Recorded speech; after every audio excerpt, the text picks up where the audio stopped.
Une vie, une œuvre. Bonjour à toutes et à tous. Karl Marx, 1818-1883.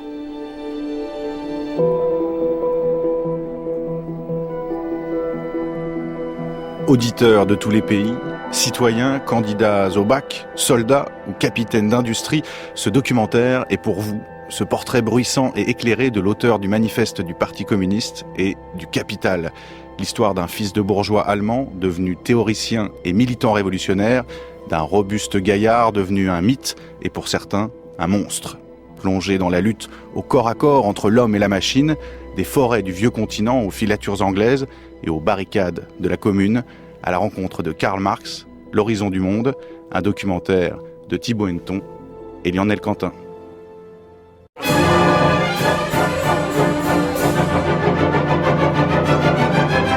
C'est qu'il y a, au fond, assez peu de rapport entre la construction de son œuvre et les événements biographiques très importants, si importants qu'ils soient. Parce que Marx est quelqu'un qui vit à Londres, mais qui est un Européen, qui donc pour lui tout ce qui se passe en Europe est très proche de lui, aussi par sa culture à la fois allemande, française, etc. Et c'est quelqu'un qui a l'horizon du monde.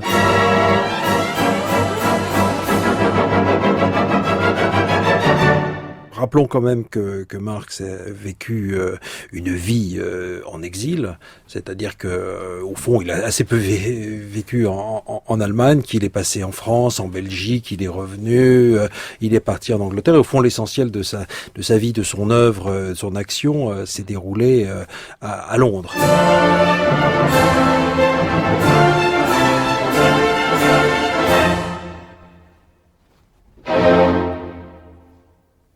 Il y a aussi des comptes rendus de flics, enfin de policiers qui vont chez le docteur Karl Marx voir un peu comment ça se passe et ils décrivent qu'il est certes d'une conversation brillante mais que chez lui c'est un bazar pas possible, il y a de la poussière partout, des bouquins partout, qu'on peut pas se déplacer sans faire tomber des manuscrits, qui vivent dans un taudis à je sais plus combien ils étaient, il y a les trois filles, la bonne, Hélène Demuth et Marx et sa femme. Bon. Voilà, il y a... Je pense que c'est le train de vie d'un militant révolutionnaire de l'époque, quoi. Et c'est quelque chose qui résonne dans l'œuvre, quoi, forcément, d'une manière ou d'une autre, quoi.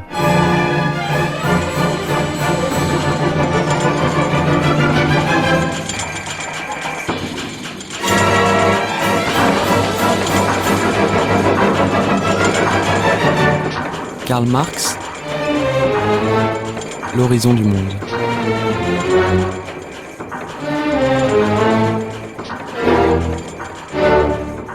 Il vient de la bourgeoisie de Trèves, la bourgeoisie de l'ouest de l'Allemagne. C'est un citadin. Jean-Pierre Lefebvre, traducteur. Un juif converti. Le premier frère a été circoncis, la sœur n'a pas été baptisée dans un premier temps.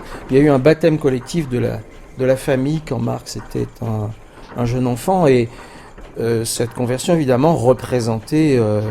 une accession, disons, au statut général de la bourgeoisie allemande. Il a fait ses études au lycée. Enfin, c'est un bourgeois.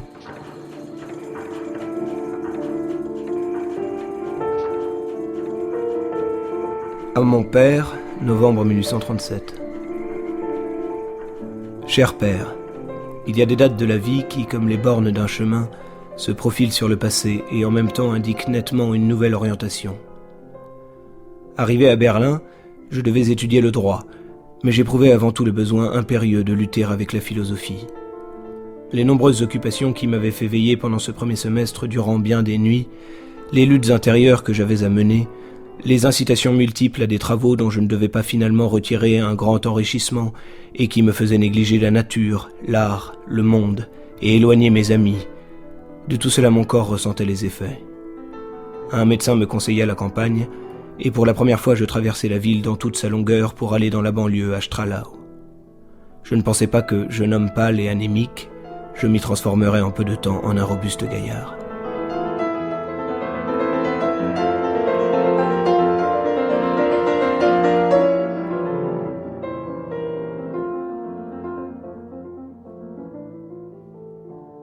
De l'enfance de Marx, on ne sait pas grand-chose. On a projeté rétrospectivement sur cette histoire l'image d'un Marx tyrannique, autoritaire, maître après Dieu à bord de la grande nef des fous prolétarienne. En fait, en examinant les choses de manière un peu plus sérieuse, on se rend compte que c'est pas tout à fait exact. Assez peu de ses frères et sœurs, je pense qu'il a dû y avoir 8 enfants, dont 6 vivant un certain temps, assez peu ont dépassé la jeunesse. C'est-à-dire qu'il y avait dans cette famille une maladie qui était à la fois une maladie répandue dans la société, et avec peut-être des facteurs d'absence immunitaire propres à la famille Marx. Beaucoup d'enfants Marx de cette fratrie sont morts des poumons, sont morts de ce qu'on appelait la phtisie, qu'on appelle en allemand Schwindsucht, c'est-à-dire la maladie de la disparition. Et Marx lui-même est mort d'une maladie du poumon, mais tardive. Voilà ce qu'on peut ajouter à cette histoire qu'il a revécue lui-même avec ses propres enfants, puisqu'il a perdu des enfants en très bas âge, des enfants auxquels il était extrêmement attaché. C'est que d'une certaine manière, ça c'est un peu anecdotique, mais on peut quand même le signaler, c'est à cause d'une affection des poumons que les médecins qui suivaient les étudiants à l'époque lui ont conseillé de partir se reposer. Il n'est pas allé très loin, il était étudiant à Berlin, donc il est allé au bord d'un des lacs qui entourent Berlin, et c'est là qu'il a disposé d'un certain temps dont il ne disposait pas jusque-là, où il a travaillé beaucoup sur Hegel notamment. Donc c'est une espèce de ruse, pas de la raison, mais comme ça, de ruse de l'histoire et de ruse de la nature. Donc on ne va pas attribuer le marxisme à une maladie pulmonaire, mais voilà, puisqu'on se penche sur sa jeunesse, on peut signaler le fait. À Ruge, septembre 1843. Je serai de toute façon à la fin de ce mois à Paris, car avec l'air d'ici, on attrape une mentalité d'esclave et il n'y a absolument pas place en Allemagne pour une activité libre. L'avantage de la nouvelle tendance, c'est justement que nous ne voulons pas anticiper le monde dogmatiquement, mais découvrir le monde nouveau, en commençant par la critique du monde ancien.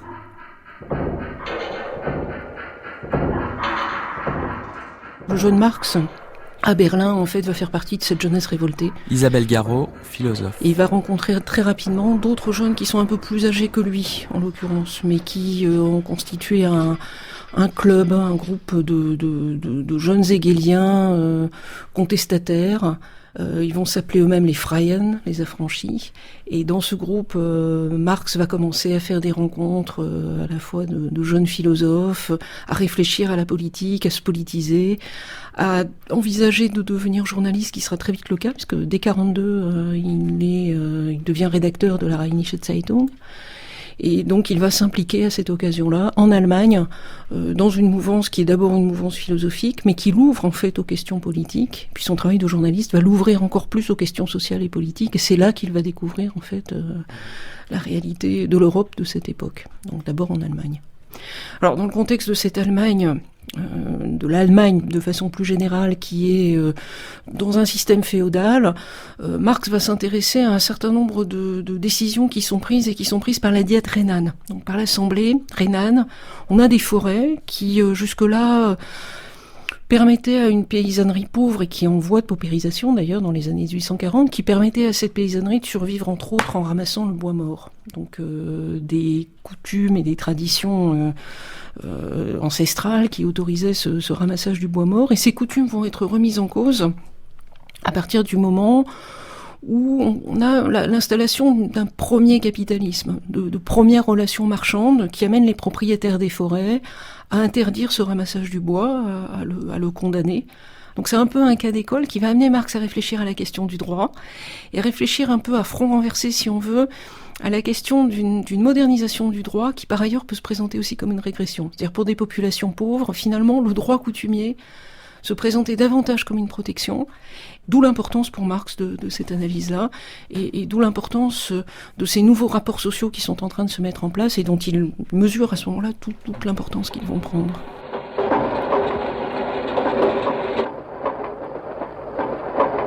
La Rheinische Zeitung, dont il est devenu rédacteur en chef, a été l'objet d'une mesure de censure de la part du gouvernement prussien à la suite, alors c'est plutôt un prétexte, d'un article très virulent concernant la Russie. Et le gouvernement allemand, le gouvernement prussien plutôt, prend prétexte de cet article. De toute façon, il avait l'intention de le faire, mais pour fermer, pour interdire l'apparition de la Rheinische Zeitung. Et dans ces conditions-là, Marx dit lui-même qu'il est assez content d'arrêter de se battre à coups d'épingle et qu'il va pouvoir engager une lutte un peu plus politique, un peu plus décisive. Et il vient en France. Alors il vient en France dès 1943 avec Jenny, avec sa femme Jenny Marx. Et en France, il va là avoir l'occasion de rencontrer les socialistes français, l'immigration allemande qui est très importante en nombre, qui est organisée aussi, organisée en société secrète. On peut dire c'est le cas du mouvement ouvrier dans l'Europe d'alors, des ligues, des sociétés secrètes. Et il va prendre contact donc à cette occasion vraiment avec le mouvement ouvrier français. Et c'est un des moments essentiels de sa vie et de sa formation. Pierre Dardot, philosophe. Jacques Grandjean, dans un livre assez remarquable, avait estimé qu'il y avait plusieurs dizaines de milliers d'ouvriers allemands qui étaient exilés à Paris. Donc c'est une communauté qui est assez importante, en plus qui fermente politiquement, et donc c'est une prise de contact qui va compter dans la formation politique et intellectuelle de Marx. Et il rencontre en outre des représentants du prolétariat parisien, et il se lie d'amitié avec un certain nombre de personnes, avec le poète Heine, qui est là depuis un certain temps justement à Paris, et il rencontre quelqu'un comme Proudhon, par exemple, avec lequel dans un premier temps il va avoir des relations qui seront assez amicales et des relations essentiellement intellectuelles, avec des conversations qui vont se poursuivre souvent assez tard, la nuit, des conversations nocturnes justement, sur la dialectique hegelienne en particulier. Et il y a aussi, ce qui est assez notable, des conversations avec Bakounine. Donc ce qui est assez curieux, c'est qu'à cette époque-là, il n'y a aucune animosité particulière, ni à l'égard de Bakounine, ni à l'égard de Proudhon. Il y a des divergences peut-être qui se font jour, mais elles sont encore relativement imprécises, absolument pas rigidifiées. Bon, donc là, il y a une sorte d'entretien intellectuel prolongé, avec des figures assez marquantes, avec lesquelles il entretiendra des relations plus tourmentées par la suite, quoi.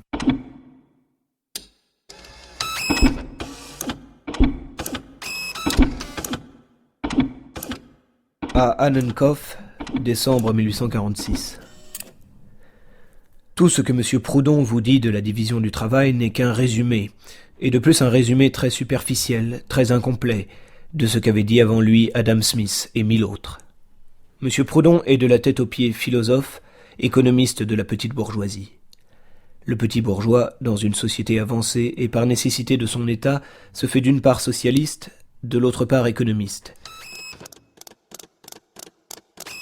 C'est-à-dire qu'il est ébloui par la magnificence de la haute bourgeoisie et sympathise aux douleurs du peuple. Il se vante, dans le fort intérieur de sa conscience, d'être impartial, d'avoir trouvé le juste équilibre, qui a la prétention de se distinguer du juste milieu. Un tel petit bourgeois divinise la contradiction, car la contradiction est le fond de son être.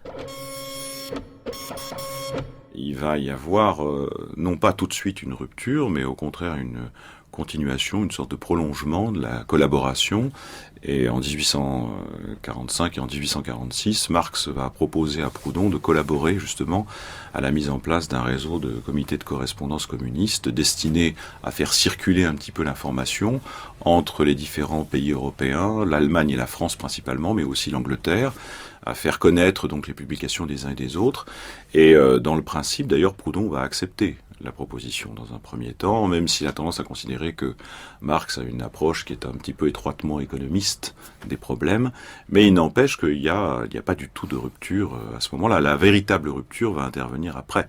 Elle va intervenir avec la publication par Proudhon de son ouvrage sur le système des contradictions économiques, donc le fameux Philosophie de la misère, auquel Marx va répondre par un texte qui est un pamphlet assez terrible. Et là, ça paraît en 1847, et c'est le fameux Misère de la philosophie. Alors là, on peut dire que c'est fini. Parce que là, précisément, en plus, il se trouve que la critique se concentre sur la méconnaissance de la dialectique hegelienne. Et Marx reproche à Proudhon de ne rien y comprendre, Et donc là, c'est vraiment, évidemment, en plus, c'est intéressant à noter, parce que ça rejoint le contenu des conversations qu'ils avaient eues, qui avaient porté dans une très large mesure sur la dialectique hegelienne. Donc là, ça fait mal. Et on peut dire qu'à partir de 1847, c'en est fini. Là, il y a une rupture très profonde, irréversible qui se produit.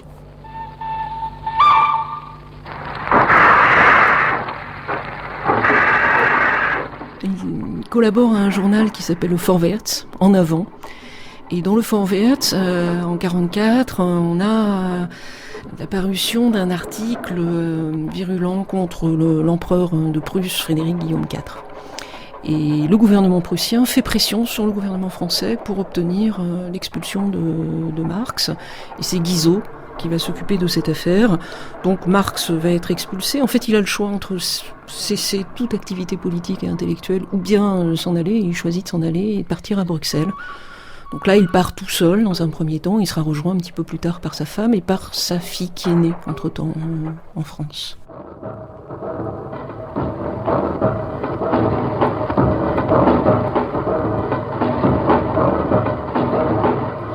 Et il va proposer ce qui me semble être plutôt une critique de la philosophie. Donc un travail lui-même de nature philosophique, pas seulement, mais aussi de nature philosophique, plutôt que rejeter et abandonner cette philosophie. Je crois qu'on trouvera tout au long de son œuvre, du coup, cette présence d'une réflexion de type philosophique, mais plus d'une philosophie qui est séparée des enjeux sociaux et politiques, mais à l'inverse qui est investie, y compris dans les luttes auxquelles Marx participe. Donc c'est ça qui se met en place dès l'idéologie allemande et qui va amener petit à petit Marx à élaborer un certain nombre de concepts, à travailler aussi sur le terrain de l'économie politique et de sa critique, et là à frayer une voie tout à fait originale. Alors ce qu'il reprend aux idéologues, c'est cette idée qu'on peut, pour comprendre des idées, d'abord s'intéresser à leur origine et s'efforcer d'en faire la genèse. Lui n'en fera pas la genèse sur le terrain d'une physiologie, mais sur le terrain de l'histoire sociale, économique, politique.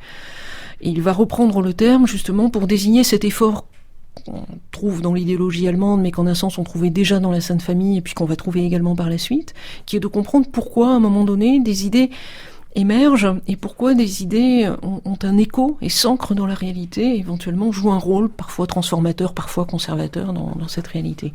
Alors c'est le début de l'idéologie allemande qui se moque justement de la thèse que Marx prête aux jeunes hegeliens, avec cette petite anecdote de l'homme qui se noie. Et Marx dit d'après les jeunes hegeliens, il faut que cet homme, pour ne pas se noyer, se débarrasse de l'idée de pesanteur. Voilà, donc ce pouvoir des idées auquel croient les jeunes hegeliens, et puis qui va finalement être la cause de leur grande amertume et de leur passivité politique, puisque ces idées, les leurs, n'ont pas réussi à changer quoi que ce soit dans la Prusse d'alors.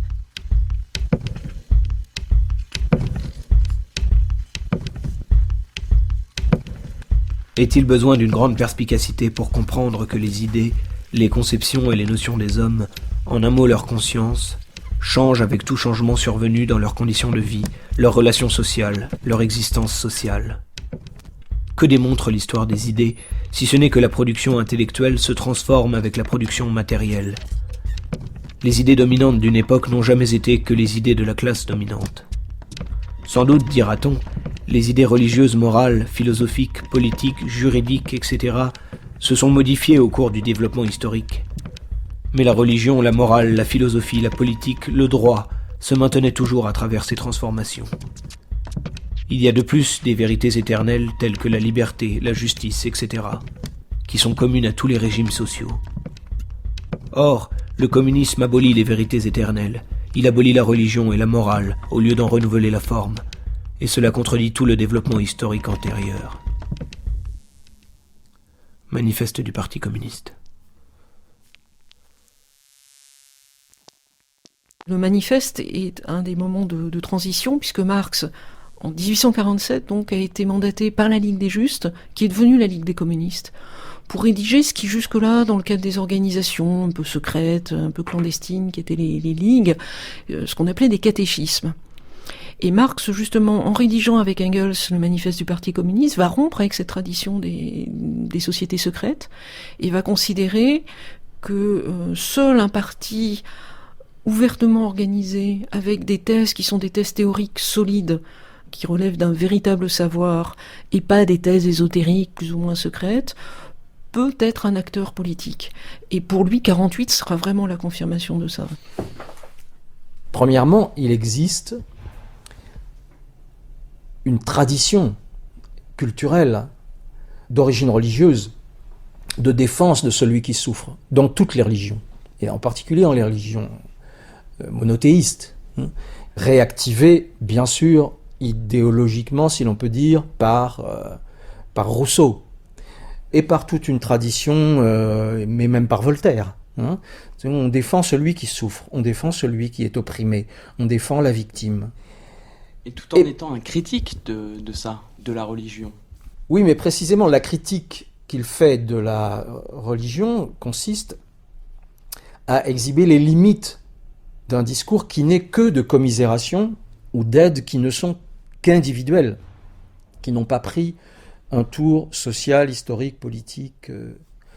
Car évidemment, il y a des limites à cela. Et précisément, le geste de rupture, de bascule, consiste à dépasser le niveau de ce que les chrétiens appellent la charité, à dépasser cela, à lui donner un contenu qui est celui du monde moderne, qu'il rencontre en plusieurs temps. Je pense que lorsqu'il quitte l'Allemagne, parce qu'il en est chassé, parce qu'il ne peut plus y travailler, de toute manière, les journaux sont interdits, etc. Lorsqu'il quitte l'Allemagne, il arrive dans des pays plus industrialisés que l'Allemagne, notamment la France, dans un premier temps. En France, dans la France de la monarchie de Juillet, il découvre une classe ouvrière qui se révolte, qui se bat, qui exhibe sa misère, qui affronte les armes à la main son ennemi. C'est les premières grandes manifestations des tisserands, des Lyonnais, des Soyeux des années 1830.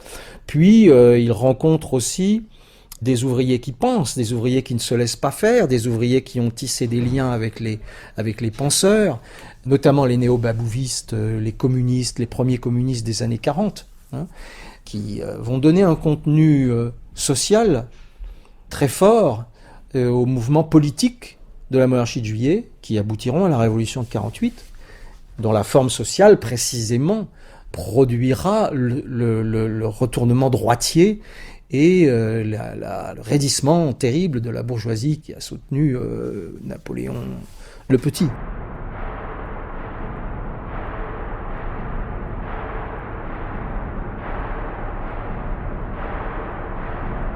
Le pas décisif, disons, va être franchi quand il va partir en Angleterre, où là, il va assister à un phénomène massif, énorme. Là, la souffrance a un nom, elle est ouvrière. Et l'ouvrier est un paysan déclassé, est un paysan que le capital a forcé, que le capital a sorti de son statut de paysan et dont il a fait un ouvrier.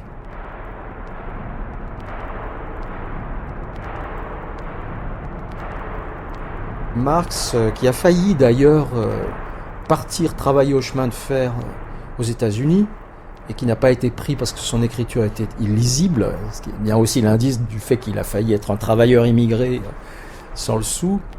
Marx a été le contemporain, dans sa jeunesse, dans ses années de formation, de l'installation du chemin de fer en Allemagne. Et on peut être tenté de voir dans le chemin de fer, dans la locomotive, des métaphores du capital. Et l'un des points qui m'a toujours rendu réticent à une métaphore industrielle, c'était que justement l'industrie, les trains, les usines, les moteurs, tout ça c'était des moyens de production, mais ça n'était pas l'ensemble du procès. Que dans le procès capitaliste, il n'y a pas que du capital constant, des outils, etc., du matériau, mais il y a aussi le travail des hommes. Et non seulement il y a le travail des hommes, mais il y a aussi la cupidité des hommes, il y a aussi la cupidité du capital. Et donc il y a cette dimension, ce côté qui fait que Marx, dans le Capital, cite très souvent Shakespeare et en particulier Shylock, qui dit, dans Le Marchand de Venise, « Je veux la peau et les os, je veux tout bouffer. » Il y a ce côté rapace du capital qui est une espèce de force naturelle. Maintenant, le capital, c'est aussi quelque chose qui échappe à la métaphorisation. Et si ça rentrait dans une métaphore correcte, il aurait peut-être été plus efficacement combattu. Sa grande force, c'est peut-être d'échapper à la représentation, d'échapper à la métaphorisation, d'échapper au discours. Et tout l'effort de Marx a été de rétablir le discours, la parole, le logos, sur le monde. Mais sinon, l'essentiel du discours était monopolisé, comme par des théologiens du capital. Et c'est toujours le cas, on n'en est pas sorti. On a eu des ministres économistes, on a eu Raymond Barre, on a failli avoir Strauss-Kahn. Et voilà, avec tout ce personnel, en quelque sorte, de l'autorité du capital, Marx l'a deviné.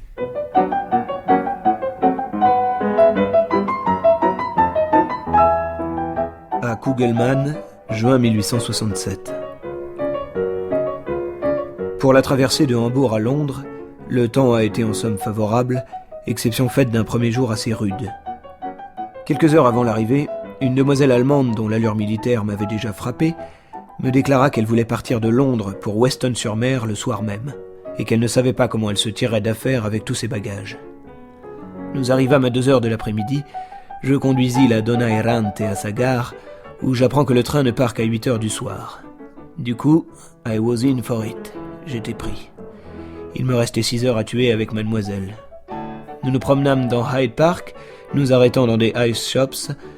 C'est alors que j'appris qu'elle s'appelait Elisabeth von Puttkamer et qu'elle était la nièce de Bismarck, chez qui elle venait de passer quelques semaines à Berlin. Elle ne fut pas peu étonnée quand elle apprit qu'elle était tombée dans les mains d'un rouge.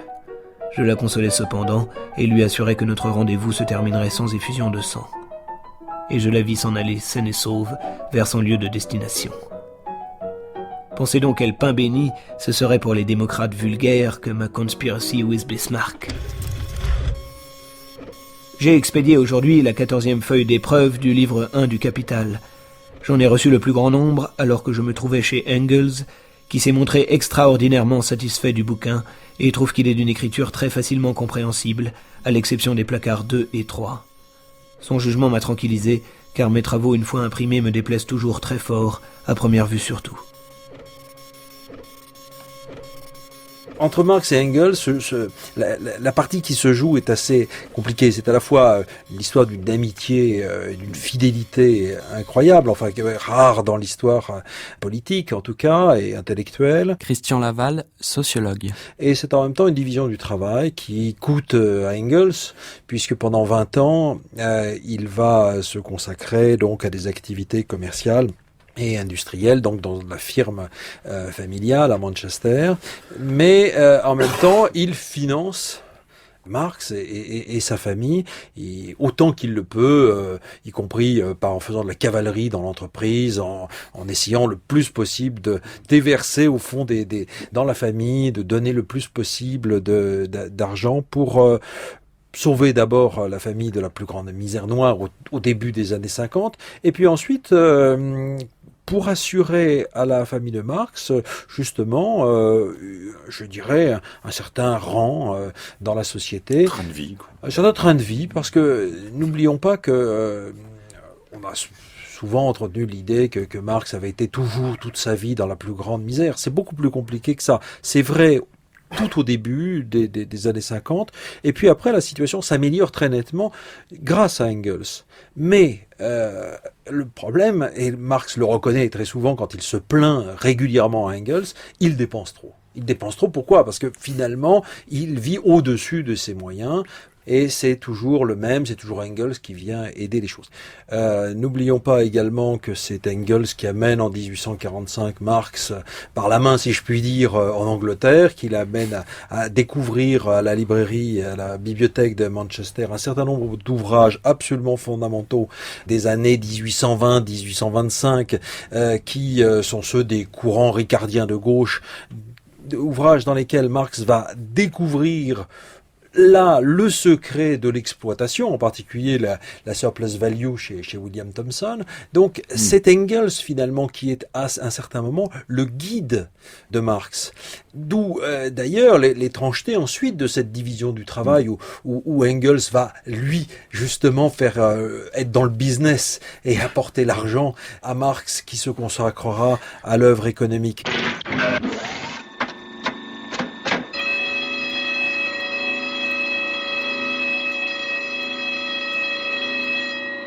Halle 5 arbeitet zu langsam. Mehr Tempo.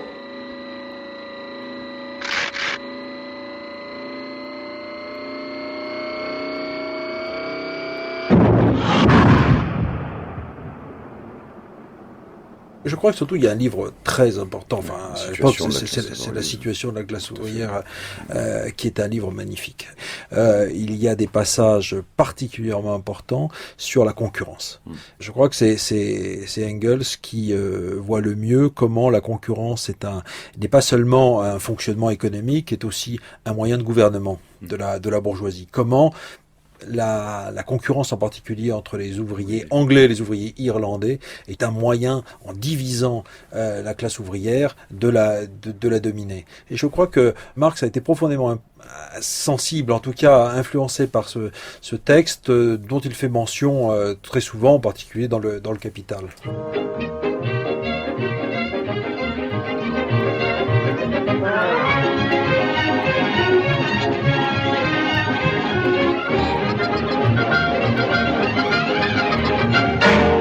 Et puis n'oublions pas qu'Engels, donc pendant 20 ans, est donc un directeur d'entreprise.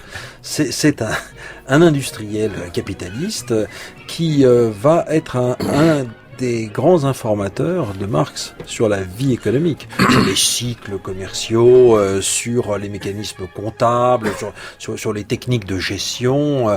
Et je pense qu'on ne doit pas oublier que quand ils échangent, Marx et Engels, quasi quotidiennement, passe là aussi une masse d'informations, je dirais presque en direct. Marx, en fait, grâce à Engels, est directement branché sur la vie du capitalisme anglais et mondial. Parce que, évidemment, Engels lui raconte comment évoluent les marchés, les produits, etc.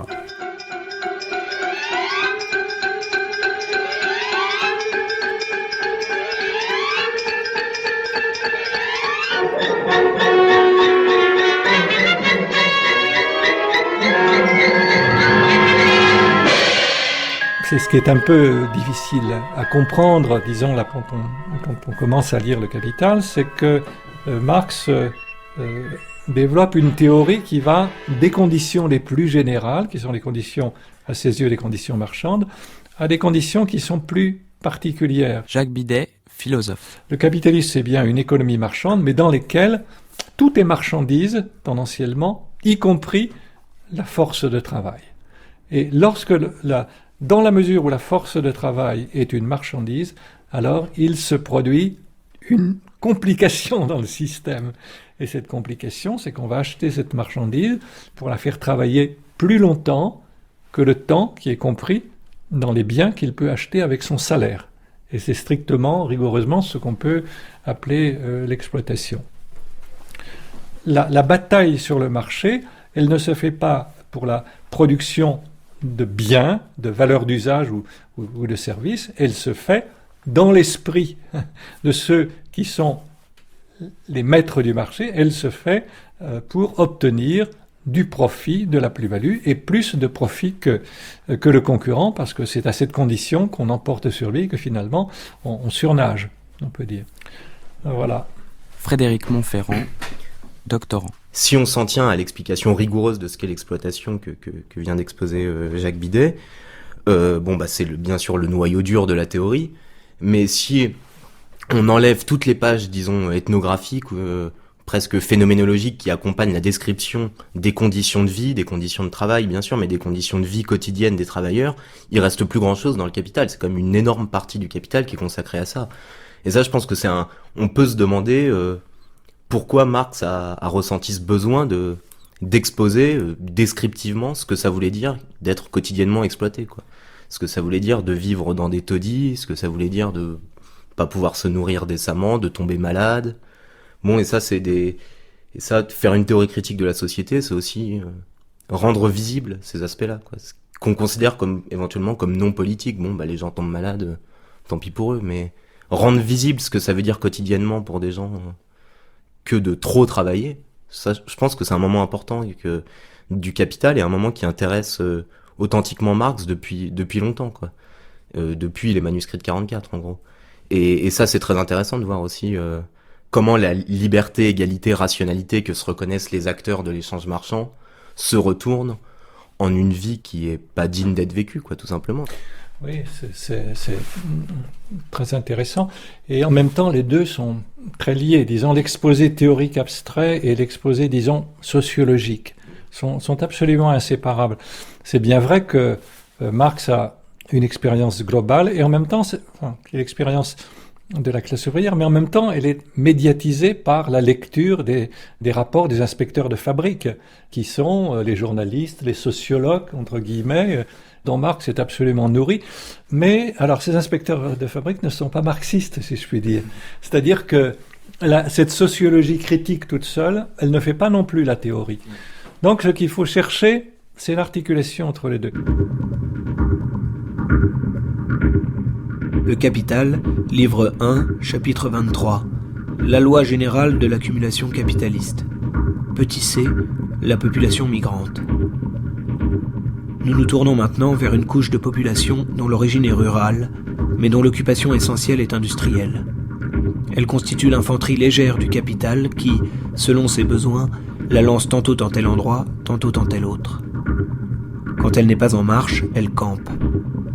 Le travail migrant est utilisé dans diverses opérations de construction et de drainage, la fabrication des briques, la cuisson de la chaux, les constructions de voies ferrées, etc. Colonne mobile de la pestilence, elle importe dans les localités près desquelles elle établit ses campements la petite vérole, le typhus, le choléra, la scarlatine, etc. Voir le rapport de la santé publique. Dans les entreprises qui disposent de capitaux importants, comme c'est le cas de la construction de voies ferrées, etc., c'est généralement l'entrepreneur lui-même qui fournit à son armée des baraques de bois ou autres habitations du même style, des villages improvisés dépourvus des moindres dispositions sanitaires, hors du contrôle des administrations locales, fort rentable pour monsieur le contractant, qui exploite les ouvriers doublement, comme soldats d'industrie et comme locataires.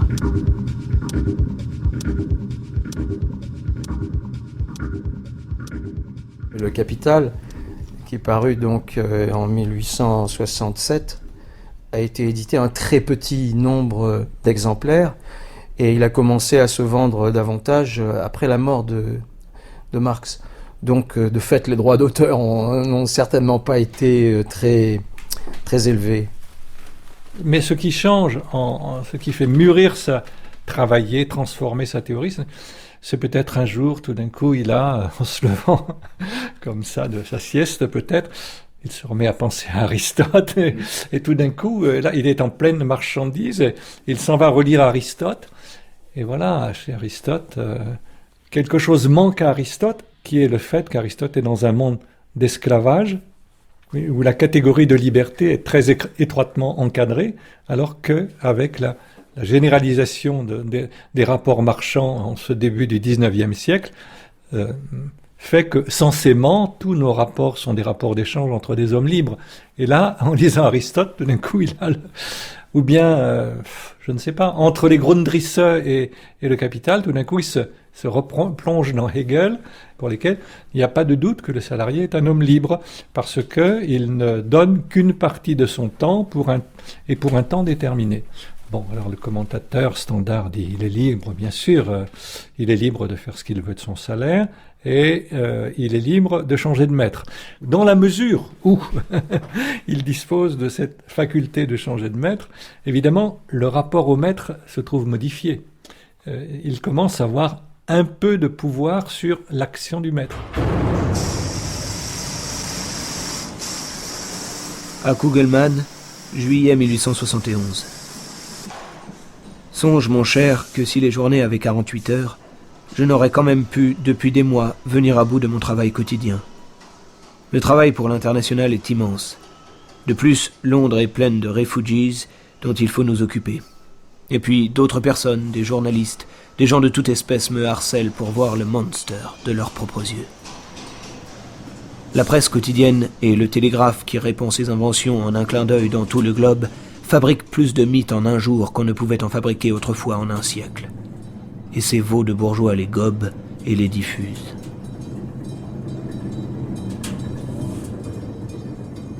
Ce n'est pas un orateur, c'est pas quelqu'un qui prend la parole au moment de la fondation de la Première Internationale, je veux dire par là en tant qu'orateur désigné, mais en revanche il joue un rôle d'inspirateur extrêmement important. Il participe ensuite aux réunions du comité qui est issu de la fondation de la Première Internationale. Il joue un rôle également très actif dans l'adoption justement de la charte programmatique, mais en même temps, et il faut signaler ça, parce qu'il y a beaucoup de gens qui s'imaginent à tort comme ça qu'il prend un plaisir à cette espèce de réunionnite. Pas du tout. Il en a très vite marre, et il le dit. Il le dit en particulier à Engels, il dit « j'ai l'impression de perdre mon temps. J'en ai assez, toutes les semaines, il faut aller aux réunions, il faut discuter avec des gens pour essayer de les convaincre. J'ai l'impression que tout ça est peine perdue et je voudrais avoir du temps pour pouvoir mener à bien mon œuvre intellectuelle. » Donc il pense toujours à ça.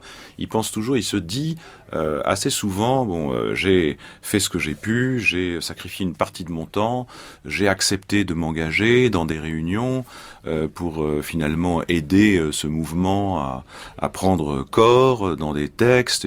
Mais en même temps, j'ai besoin d'écrire et j'ai besoin de mener à bien ma grande tâche finalement, qui est la critique de l'économie politique, c'est-à-dire la rédaction du Capital. Et ça, on sent que c'est tellement important pour lui que le reste lui pèse très vite. C'est la raison pour laquelle justement il délègue beaucoup de choses à Engels concernant le travail dans la Première Internationale. Je crois qu'il faut dire que Marx n'est pas le militant professionnel toute sa vie. C'est pas du tout le professionnel de la Révolution selon le modèle léniniste. Voilà, pour le dire carrément, pour le dire ouvertement. Donc il s'en va, il quitte, il adopte une ligne de rupture et il va travailler.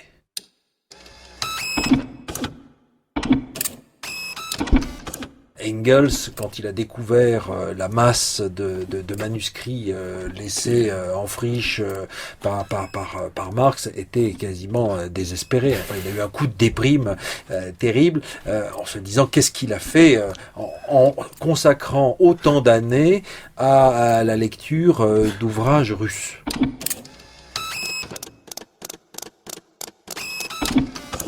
Pendant longtemps, Marx a vu les formes anciennes, les formes communales, archaïques, comme des vestiges d'un ancien monde qui allait nécessairement disparaître. Dans les années 1860, à la fin des années 1860, et surtout dans les années 1870, après la Commune, Marx plonge dans la littérature ethnographique, géographique, et prend conscience qu'il y a des formes universelles qui ont précédé le féodalisme et le capitalisme, qui sont des formes communales. Formes communales qui ont encore une certaine activité en Russie. Au fond, ce vers quoi il se dirige, c'est vers l'idée que ces formes anciennes ne sont pas nécessairement condamnées, qu'elles peuvent être le point de départ, je dis bien le point de départ, d'une autre route vers le communisme. La voie anglaise n'est pas la seule voie possible.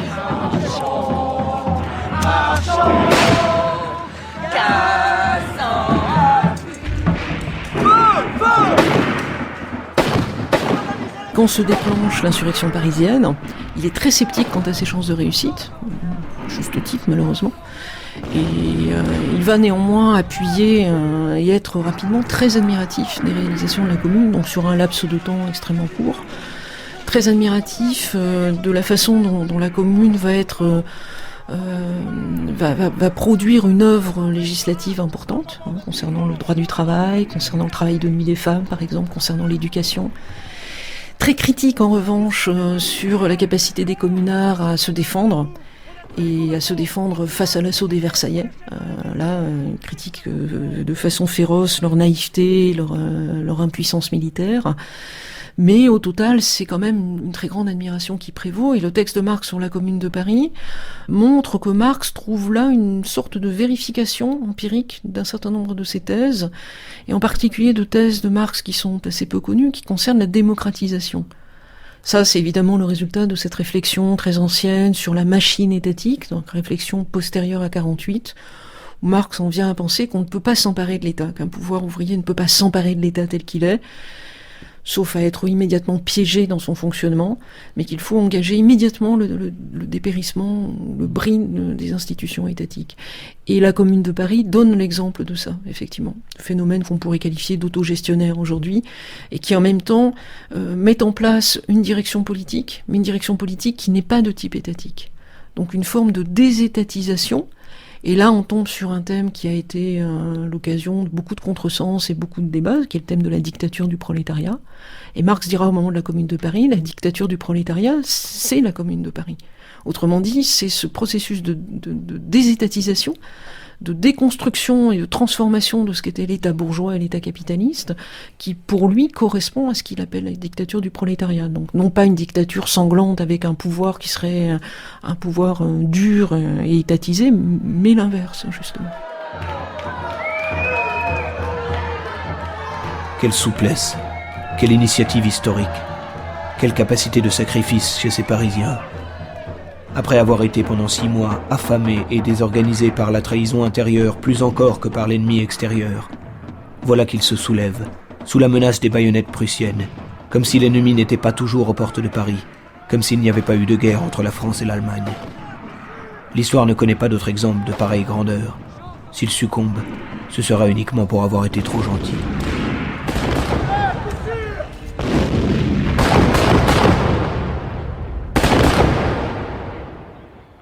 Toute la famille est en effet mobilisée par la Commune d'une certaine façon, et ça se verra particulièrement lorsqu'il faudra accueillir les réfugiés de la Commune, et toute la famille Marx passera plusieurs mois justement à s'occuper d'eux, à les accueillir. Donc il y a eu vraiment un travail militant, et on n'a pas suffisamment parlé d'Eugénie, de sa femme, qui depuis le début, depuis le mariage au fond, c'est vraiment dévouée à la cause de son mari. Mais qui a fait plus que cela. Ce n'était pas seulement la femme fidèle et dévouée restant à la maison, qui a eu aussi une action politique moins connue, en particulier à cette époque-là. Et puis surtout qui recopiait tous les manuscrits. Alors qui faisait un travail, qui faisait en tout cas un travail qui accompagnait le travail de son mari, mais elle n'était pas la seule. Les filles aussi, à un titre ou à un autre, ont été mobilisées dans ce travail-là. C'est justement donc la dernière, la cadette, Tucy, si je ne me trompe, enfin qu'on appelait comme ça, Éléonore, qui au fond a été la plus proche des idées de Marx, et qui elle-même est devenue une militante socialiste, féministe, en même temps qu'artiste de théâtre, enfin quelqu'un d'extrêmement attachant et sans doute trop peu connu.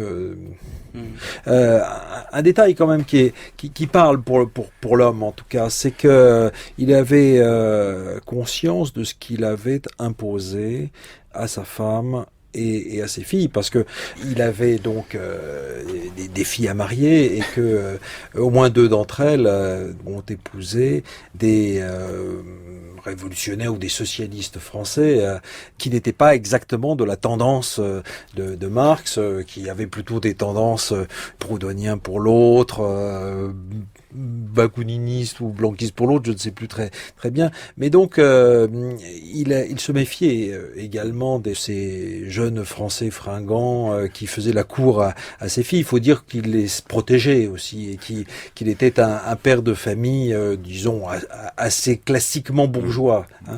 À l'ancienne, voilà.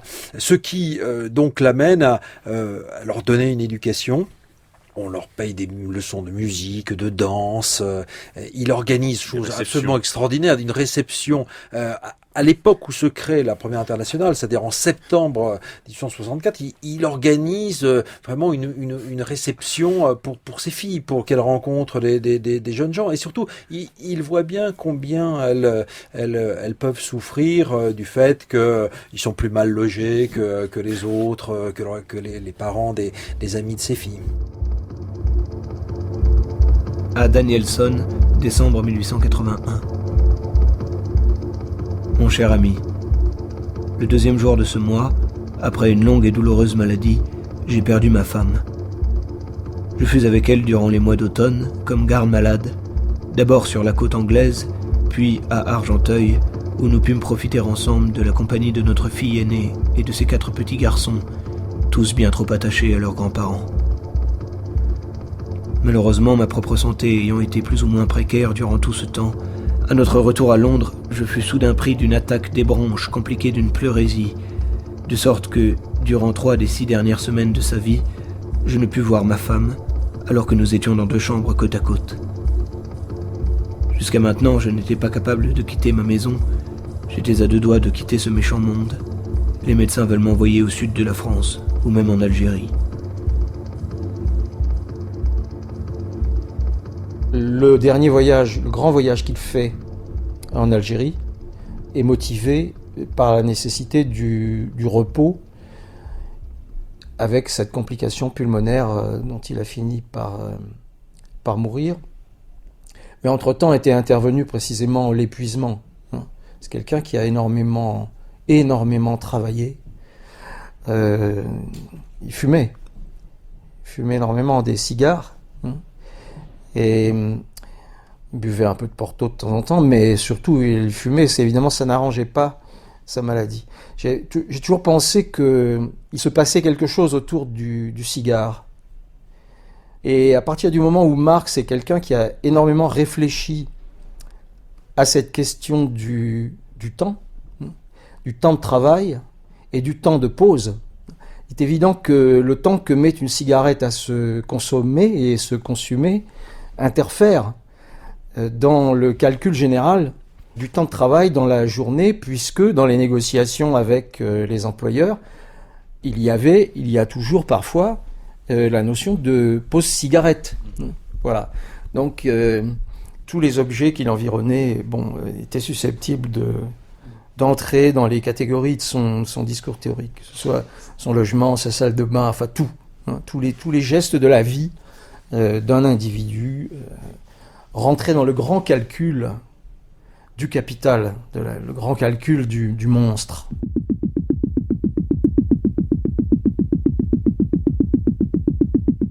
Et donc Marx, pendant toutes ces années-là, 75, 80, corrige, et en particulier, et ça l'a, je ne vais pas dire que ça l'a tué, mais ça l'a fait souffrir, il révise la traduction en français du Capital. C'est très compliqué parce que le traducteur est un proscrit. C'est un proudhonien qui a participé à la Commune, donc il vit en exil. Il est caché.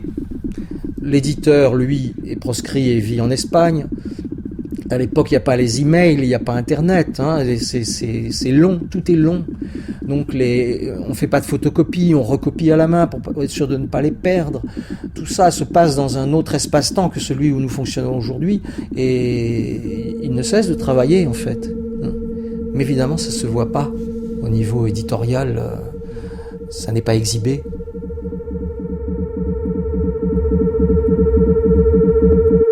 À Williamson, janvier 1883.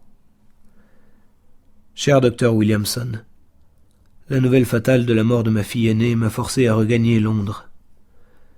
Veuillez s'il vous plaît envoyer votre facture au 41 Maitland Park, Londres. Je regrette de n'avoir pas eu le temps de prendre congé de vous. Je trouve quelque soulagement dans de sinistres maux de tête. Seule la douleur physique étourdit la douleur psychique. Sincèrement vôtre, Karl Marx.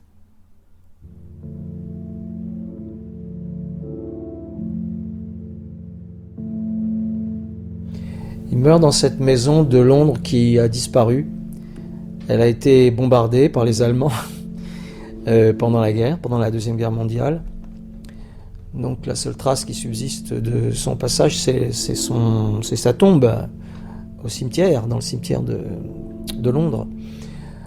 Et son buste majestueux. Mais voilà, il meurt de maladie.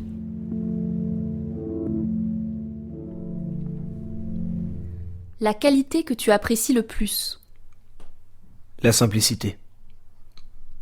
Chez un homme? La force. Chez une femme? La faiblesse.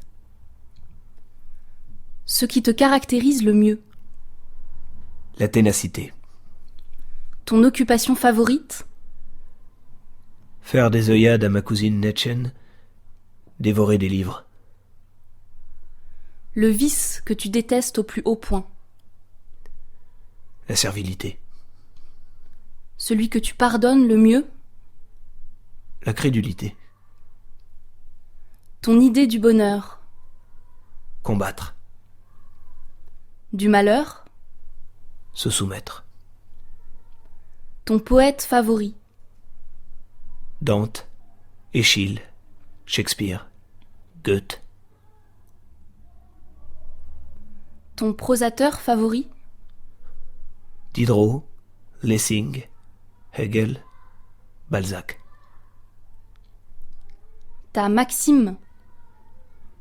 Nihil humani a me alienum puto. Rien d'humain ne m'est étranger. Terence. Ta devise? De omnibus dubitandum. Douter de tout.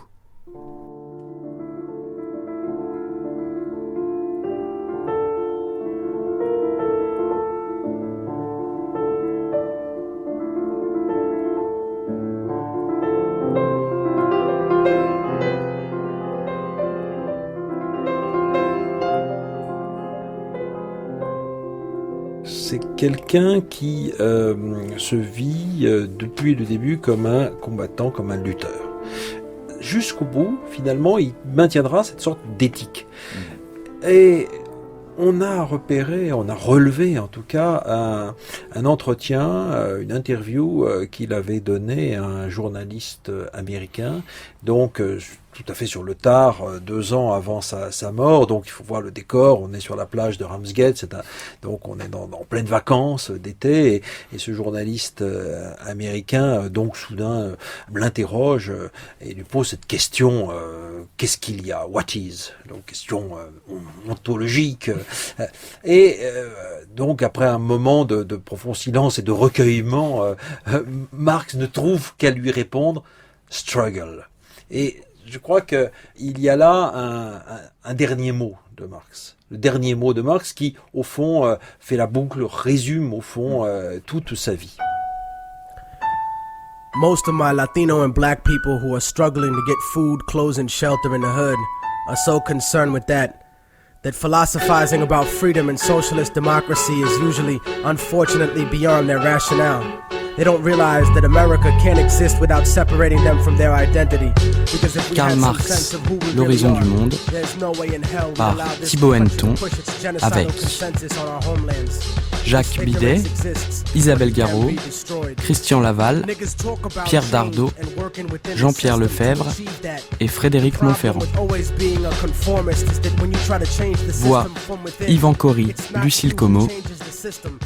Prise de son Arthur Gerbeau, Jean-Marie Porcher. Mixage Pierrick Charles. Réalisation Lionel Quentin. C'était Une vie, une œuvre, une émission proposée par Martin Kénéen avec la complicité de Claire Poinsignon. Commentaires, réécoute, podcast et compléments révolutionnaires sur la page de notre émission sur franceculture.fr. La semaine prochaine, alors qu'à l'approche de l'été, l'appel du large se fait plus pressant, Une vie, une œuvre rendra hommage à Florence Artaud.